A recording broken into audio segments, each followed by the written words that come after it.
Rais wa Marekani Donald Trump amesema hatazamii kusitishwa kwa mapigano kati ya Israel na Iran, badala yake anataka mwisho wa kweli wa mapigano hayo. Akizungumza na waandishi wa habari ndani ya Air Force One, Trump amesema Iran ilipaswa kufikia makubaliano na Marekani kuhusu mpango wake wa nyuklia na kwamba hayupo katika hali ya kufanya mazungumzo kwa sasa. Tehran ilikuwa katika mazungumzo na Washington kabla ya Israel kuanzisha mashambulizi yake. Rais Trump amerejea mapema kutoka kwa mkutano wa G7 nchini Canada kwa sababu ya mzozo wa Mashariki ya Kati. Kabla ya kuondoka kwake, Trump na viongozi wengine wa G7 walitoa taarifa wakidai haki ya Israel ya kujilinda na kuitaka Iran ama kuitaja kuwa chanzo kikuu cha ukosefu wa utulivu na chanzo cha ugaidi katika eneo hilo. Shirika la Umoja wa Mataifa la kuratibu masuala ya nyuklia IAEA limesema limegundua dalili za kwanza za athari za moja kwa moja za mashambulizi ya Israel kwenye kambi ya kurutubisha nyuklia za chini kwa chini kwenye kituo cha nyuklia cha Iran huko Natanz. Shirika hilo limesema hii ilitokana na kuendelea kwa uchunganuzi wa picha za satellite zilizokusanywa baada ya mashambulizi ya Ijumaa. Haikutaja viwango vya mionzi hiyo. Israel imefanya mashambulizi ya mara kwa mara kwenye maeneo muhimu ya nyuklia ya Iran katika siku za hivi karibuni, licha ya onyo kutoka kwa IAEA kwamba hii inakiuka sheria za kimataifa. Vikosi vya Israel vimewaua zaidi ya Wapalestina 51 na kujeruhi mamia ya wengine baada ya kufyatua risasi karibu na eneo la kusambaza misaada kusini mwa Gaza. Shirika la ulinzi wa raia linaloendeshwa na Hamas limesema kwamba wanajeshi wa Israel waliofyatulia risasi watu waliokuwa karibu na eneo la misaada huko Khan Yunis. Zaidi ya watu 200 waliripotiwa kujeruhiwa. Esther Lombano na taarifa zaidi. Jeshi la Israel limeambia BBC kuwa linachunguza ripoti hizo. Ni matukio ya hivi punde na yanayoweza kuwa mabaya zaidi ya karibu kila siku ya ufyatuaji risasi ambayo yamekuwa yakitokea hivi karibuni karibu na maeneo ya usambazaji wa misaada huko Gaza. Takriban majeruhi wote wa Gaza katika siku za hivi karibuni wamehusishwa na utoaji wa misaada badala ya mashambulizi ya Israel dhidi ya kambi za Hamas. Walioshuhudia wanasema kuwa wanajeshi wa Israel walifyatua risasi na kushambulia kwa makombora eneo lililo karibu na makutano ya mashariki ya Khan Yunis, ambapo maelfu ya Wapalestina walikuwa wakikusanyika kwa matumaini ya kupata unga kutoka shirika la mpango wa chakula duniani WFP. Mwandishi wa habari wa eneo hilo na mashuhuda wa tukio hilo wamesema ndege zisizo na rubani za Israel zilirusha makombora mawili na muda mfupi baadaye kufuatiwa na kombora kutoka kwa gari la kijeshi lililokuwa umbali wa mita 400 au 500 kutoka kwa umati wa watu. Unaendelea kusikiliza taarifa ya habari kutoka idhaa ya Kiswahili ya BBC. Mwanaume mmoja ameripotiwa kuuawa kwa kupigwa risasi na polisi kwenye maandamano katika mji mkuu wa Kenya, Nairobi, ikiwa ni kupinga kifo cha mwanaharakati alikuwa chini ya ulinzi wa polisi. Vyombo vya habari vya eneo hilo vimesema alikuwa akiuza barakoa kwenye maandamano hayo na akaingia kwenye mzozo na maafisa wawili wa polisi. Mwili wa mwanaume huyo ulibebwa na waandamanaji ambao awali walisema walishambuliwa na watu wasiojulikana kwa viboko na marungu. Video zinaonyesha wanaume hao wakionekana kufanya kazi bega kwa bega na polisi waliofyatua vitoa machozi. Walinzi wa pwani ya Umoja wa Falme za Kiarabu wanasema kwamba wamewaokoa wafanyakazi 24 baada ya meli mbili za mafuta kugongana katika ghuba ya Oman karibu na Iran. Kampuni ya meli ya Frontline ilisema moto ulizimwa kwenye meli yake ya mafuta ya Front Eagle kufuatia kugongana na meli nyingine. Amesema kulikuwa na ripoti za moto kwenye meli ya Adalin, lakini hakuna dalili za uchafuzi wa mazingira. Kampuni ya ulinzi wa baharini imesema tukio hilo halihusiani na usalama, lakini mwingiliano wa kielektroniki wa mifumo ya urambazaji wa meli inasemekana kukithiri katika eneo la Ghuba tangu uhasama ulipozuka kati ya Israel na Iran.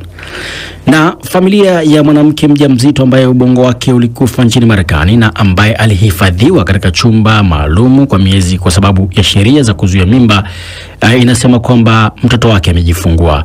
Hospitali katika jimbo la Georgia ilisema kuwa kisheria ililazimika kumweka hai Adriana Smith mwenye umri wa miaka 31 hadi kuzaliwa kwa mtoto wake. Mama yake anasema sasa ataondolewa mashine ya kumsaidia kuishi. Amesema uamuzi wa kumwekea binti yake hai ungeachiwa familia. Mtoto huyo aitwaye Chance yupo katika chumba cha wagonjwa mahututi.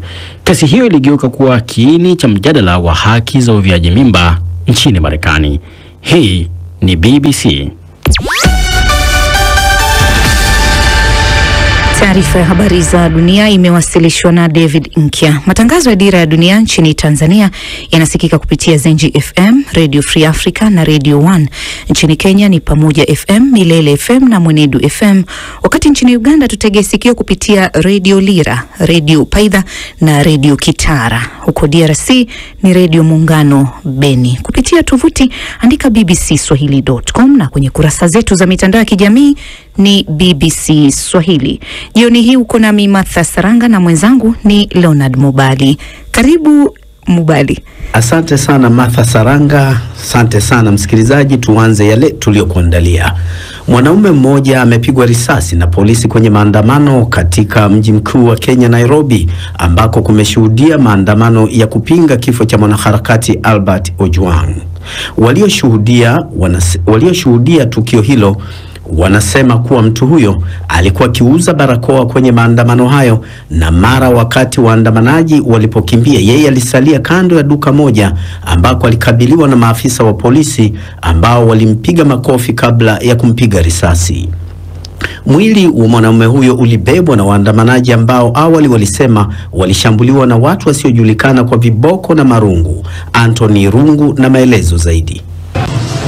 Niko katikati mwa jiji la Nairobi ambapo maandamano yanazidi kuendelea, na kama unavyo pale kuna mtu ambaye wanasema kwamba amepigwa risasi na maafisa wa polisi, na kwa sasa kuna gari la shirika la Msalaba Mwekundu ambalo linaendelea kumpa matibabu na kumuondoa, na unaona kwamba kuna waandamanaji wengi ambao pia, kiangalia upande wangu hapa kuna maafisa wa polisi ambao wamekuwa wakirusha vitoa machozi na kuwarushia wale waandamanaji walio katika upande ule mwingine. Na haya maandamano yamekuwa tofauti sana, kwa sababu sio kama yale ambayo yamekuwa yakiendelea hapa. Kuna pande tofauti, kuna wale ambao wamekuja kuandamana na pia kuna wale ambao inadaiwa kwamba wamelipwa na wanasiasa, baadhi ya wanasiasa hapa katika kaunti ya Nairobi kuhakikisha kwamba wamesambaratisha maandamano. Mkikuza Nairobi mmekuza Kenya. Sasa vijana wenye wanataka kuandamana, waandamani kwa amani, au wanataka kudestroy. Sisi kama vijana tutapata wapi unga mkiharibu kesho? Lazima unga yetu tulinde. Hao vijana wanaibia watu, wanaibia mama zetu, wanaibia dada zetu, eti wanaweka security. Of which it is wrong. Kini cha maandamano haya ni kwa sababu ya kifo cha Albert Ojwang ambaye aliweza kuaga dunia mikononi mwa polisi ama akiwa katika kituo cha polisi, na ikasemekana kwamba naibu mkuu wa polisi ndiye ambaye aliweza kupeleka kesi kotini ama kupeleka mashtaka, na baadaye Ojwang akaweza kutiwa mbaroni. Na wengi wanasema kwamba ni lazima naibu mkuu wa polisi aweze kujiuzulu. Hiyo tu step aside si enough. Huyo msee anafaa kuwa resign, kwa sababu step aside bado analipwa mshahara, bado anazungushwa na pesa ya ushuru ya Wakenya, bado anapikiwa na chef analipwa na pesa ya ushuru, anafaa resign. Mimi ni mtu ambaye napenda nchi yangu sana. Mimi ni mzalendo, mimi mwenyewe ni painter, and ni muhimu for me kukua hapa. Kila wakati wanafanya vitu hazi make sense, tuko hapa. Sisi wakiamka wakiweka mguu chini kwa kitanda, tunafuata ni nini wanafanya na hiyo pesa yetu ya ushuru. Ni haki yangu kukua hapa. Mimi ni mtu siwezi simama maovu yakitendeka, na pia tunafaa accountability na transparency. Sisi hatuko against the government. We love the government. We love William Samoei Ruto. But what we want, tunataka justice kwa kila mmoja. Sisi tumejihami wenyewe. Tuko na biashara hapa, lazima tujiangalie sisi wenyewe. Hakuna mtu ametulipa. Tumejituma kimani solo. Sisi tuko na polisi tufanye kazi. Kwa leo tuko ndani ya cover, lakini tukimaliza tunarudi opposition. Wagwa. Tukiendelea kuangazia hali ya mambo nchini Kenya ni kwamba mwanaharakati wa haki za binadamu Hussein Khalid amedai kushambuliwa na kundi pinzani la waandamanaji wakati wa maandamano katikati mwa jiji la Nairobi leo Jumanne. Muda mfupi uliopita nimezungumza na Khalid Hussein. Kwanza nilitaka kufahamu maandamano yalikwendaje na yuko wapi hadi wakati huu. Hali haijakuwa nzuri kwa sababu tumeona kuna baadhi ya wahalifu ambao wametumwa kuvuruga maandamano na wamechukua yale ambayo wananchi walikuwa wanataka kuyafanya kwa kupiga watu, kuharibu mali za watu na hata pia biashara. Ilikuwa tunatarajia maandamano yatakuwa mazuri na ya amani, wahalifu wameweza kuingilia na kuvuruga. Uko wapi sasa hivi na uko salama? Hivi sasa tumejifungia katika mkahawa mjini Nairobi, katikati ya mji. Kwa sababu za kiusalama siwezi kusema ni wapi exactly, lakini tuko hapa, tumejizuia baadhi ya waandamanaji kwa sababu tumeona wahalifu wameingia zaidi na zaidi, na tunajaribu hali iwe afadhali, bora kidogo ndio tuweze kuondoka hapa. Halid, inafahamika kwamba kumekuwa na maandamano, lakini hao unawataja kama wahalifu ni akina nani hasa? Naam, tunasema ni wahalifu kwa sababu kwanza walikuwa wamebeba silaha. Waandamanaji hawabebi silaha, hawabebi marungu. Vile vile tumeona wakifanya vurugu kama vile kupiga watu, kupora simu za watu. Wale waandamanaji wetu wa kawaida tunaowajua huwa hawafanyi hivyo. Kwa hivyo pia tuko na habari za kule ambako walikuwa pale mwanzo, ambapo walikuwa wakipewa pesa na wakipewa vileo ili waweze kuvuruga. So kuna baadhi ya wanasiasa ambao tayari wamenukuliwa wakisema kwamba walikuwa wameshughulikia masuala hayo. So hawa ni wahalifu na si baadhi ya wale waandamanaji wa amani ambao tunawajua. Halid, ulijikutaje katika mazingira ambayo nusura uhatarishe maisha yako? Mimi nilikuwa natembea na tulikuwa tunaelekea upande wa kuandamana, na wakati huo pale mwanzo tulikuwa tunajua wote ni waandamanaji, tuko pamoja na tulikuwa tunafikiria kwamba ni wenzetu, lakini nilipofika hapo wakaanza kusema ndio huyu mmoja wao, wakaanza kuitana hapo, wakanivuruga, wakanipiga nikijaribu kukimbia. Jambo zuri ni kwamba hawakunifuata nilipotoroka, nikakimbia nikaruka barabara ya Kenyatta hadi upande wa pili. Nilipofika upande wa pili nikachukua simu nikaanza kuwarekodi baadhi ya wale ambao walikuwa wanaendelea kutembea.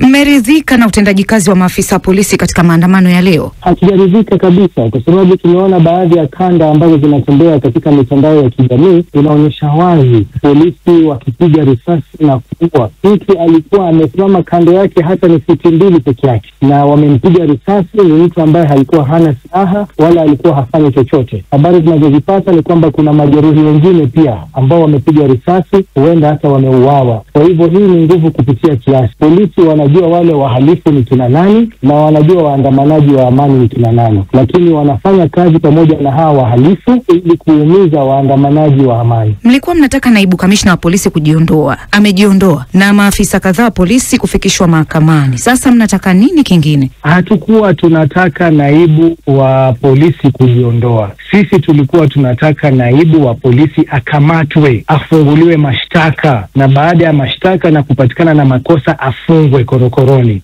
Kwa hivyo ni kusema kwamba hatua ya yeye kujiondoa haitoshi, kwa sababu Mkenya ameuawa katika seli za polisi. Leo hii tukiwa tutakubali tu mtu ajiondoe kwa muda, kisha tunajua vile wana serikali wanavyofanya kazi, watamrudisha kazini, hatuwezi kukubali kamwe. Kwa hivyo sisi hatukuwa tunataka naibu wa polisi kujiondoa, tulikuwa tunataka akamatwe, afunguliwe mashtaka, afikishwe korokoroni, na bado huo ndio msimamo wetu. Tunataka kumwona amewekwa pingu na kufikishwa mahakamani.